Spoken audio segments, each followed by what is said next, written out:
నమస్తే, welcome to gossips garage. 5 సీట్లు ఖాళీ అయితే టీడీపీకి 3 దక్కాయి. ఆ 3 ఎమ్మెల్సీ సీట్ల కోసం ఒక్కరు కాదు, ఇద్దరు కాదు, ఏకంగా 15-20 మంది పోటీ పడ్డారు. ఎందరో పేర్లు రేసులో వినిపించాయి. కానీ ప్రచారంలో వినిపించిన ఏ ఒక్కరికి బెర్త్ దక్కలేదు.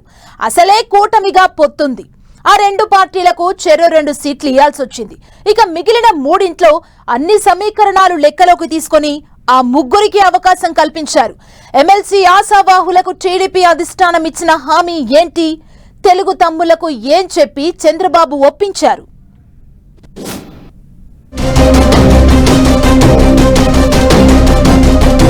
ఎమ్మెల్సీ బెర్త్ ఆశించి భంగపడ్డవారి ఫ్యూచర్ ఏంటి? టీడీపీ సీనియర్లు సీట్లు త్యాగం చేసిన వాళ్ళలో నిరాశ. అర్థం చేసుకోండి, భవిష్యత్తులో ఛాన్స్ ఇస్తామని హామీ. టీడీపీ ఏపీలో one of the powerful party. అధికారంలో ఉన్న, అపోజిషన్ లో ఉన్న ఆ పార్టీకి నియోజకవర్గానికి 2-3 ఎమ్మెల్యే స్థాయి నేతలుంటారు. అందుకే పార్టీ పదవులైనా, ప్రభుత్వ పదవులైనా తెలుగు తమ్ముల నుంచి తీవ్ర పోటీ ఉంటుంది. ఇప్పుడు ఎమ్మెల్సీ సీట్ల విషయంలోనూ భారీగా ఆశావాహులు కనిపించారు. 5 ఎమ్మెల్సీ సీట్లు ఖాళీ అవుతున్నాయి. తమకే వస్తాయని ఆశపడ్డ వారికి భంగపాటు తప్పలేదు. ఏపీ సర్కార్లో 3 పార్టీలు కూటమిగా ఉండడంతో 5 ఎమ్మెల్యే కోటా ఎమ్మెల్సీ స్థానాలను పంచేసుకున్నాయి. జనసేనకు 1, బీజేపీకి 1 ఇవ్వడంతో టీడీపీకి 3 సీట్లు దక్కాయి. 15-20 మంది టీడీపీ నేతలు ఎమ్మెల్సీ బెర్త్ ఆశిస్తే, ఎందరో పేర్లు ప్రచారంలో వినిపిస్తే ఊహకు కూడా అందని విధంగా కావలి గ్రీష్మ, బీదా రవిచంద్ర యాదవ్, బీటీ నాయుడుకు అవకాశం కల్పించింది టీడీపీ అధిష్టానం.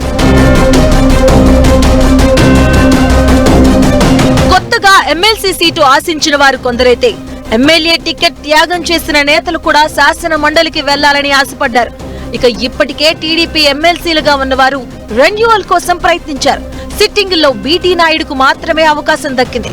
ఇక ఎమ్మెల్సీ రేసులో ప్రచారంలో ఉన్న నేతలెవరికి బెర్త్ దక్కలేదు. గత ఎన్నికల్లో టికెట్ త్యాగం చేసిన దేవినేని ఉమా, ఎస్వీఎస్ఎన్ వర్మకు అదృష్టం వరించలేదు.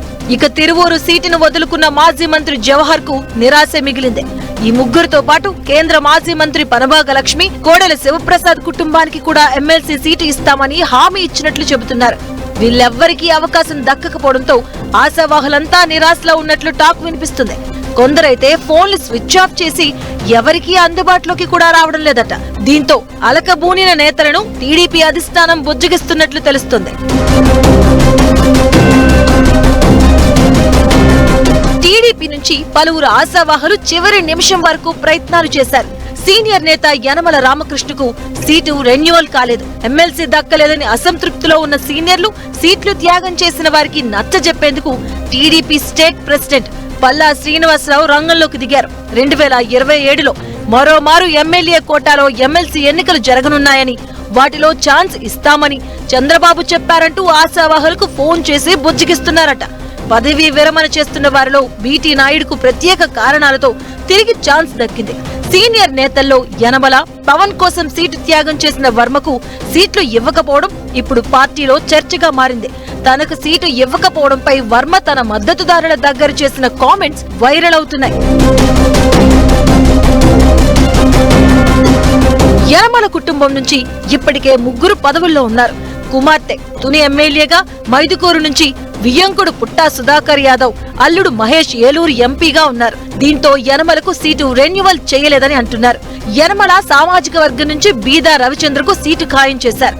ఇక ఏలూరు జిల్లా టీడీపీ అధ్యక్షుడు గంజి వీరాంజనేయులకు నామినేటెడ్ పదవి ఇస్తామని హామీ ఇచ్చినట్లు తెలుస్తుంది. సీట్లు ఆశించి అవకాశం దక్కని నేతలందరికీ సర్ది చెప్పినట్లుగా సమాచారం. ఈసారి అవకాశం ఇవ్వలేకపోయామంటూ పిఠాపురం వర్మ, మాజీ మంత్రి జవహర్, దువ్వారపు రామారావు, టీడీ జనార్దన్ తో పాటు అశోక్ బాబు, మాల్యాద్రికి ఫోన్ చేసి మరీ పరిస్థితి వివరించారట. మిత్రపక్షాలకు 2 సీట్లు ఇవ్వడంతో పాటుగా సామాజిక, ప్రాంతీయ లెక్కలతోనే అవకాశం కల్పించలేకపోయామని నచ్చజెప్పారట. పదవుల విషయంలో చంద్రబాబు అందరినీ సంతృప్తి పరచలేని పరిస్థితిలో ఉన్నారన్న చర్చ టీడీపీలో జరుగుతుంది. కొందరు సీట్లు త్యాగం చేశారు. మరికొందరు సీనియర్లు, ఇంకొందరు కొత్తగా రాజకీయాల్లోకి వచ్చిన వారు. అందరూ పార్టీకి అవసరమే, కానీ పొత్తు ఉంది కాబట్టి ఆశావాహులందరికీ పదవులు ఇవ్వడం సాధ్యం కావడం లేదని తెలుగు తమ్ముళ్లే చర్చించుకుంటున్నారు. ఇప్పుడు ఎమ్మెల్సీ దక్కిన వారిలో కొందరికి త్వరలోనే కేబినెట్ ర్యాంక్ నామినేటెడ్ పోస్టులు ఇవ్వాలి అనుకుంటున్నారట. మరికొందరికి 2027లో ఎమ్మెల్యే కోట ఎమ్మెల్సీ స్థానాల్లో అవకాశం కల్పిస్తారట. ఇలా సిచ్యువేషన్ ఏంటో, నేతల పట్ల చంద్రబాబు కన్సర్న్ ఏంటో వివరించి నచ్చజెప్పినట్లు తెలుస్తుంది.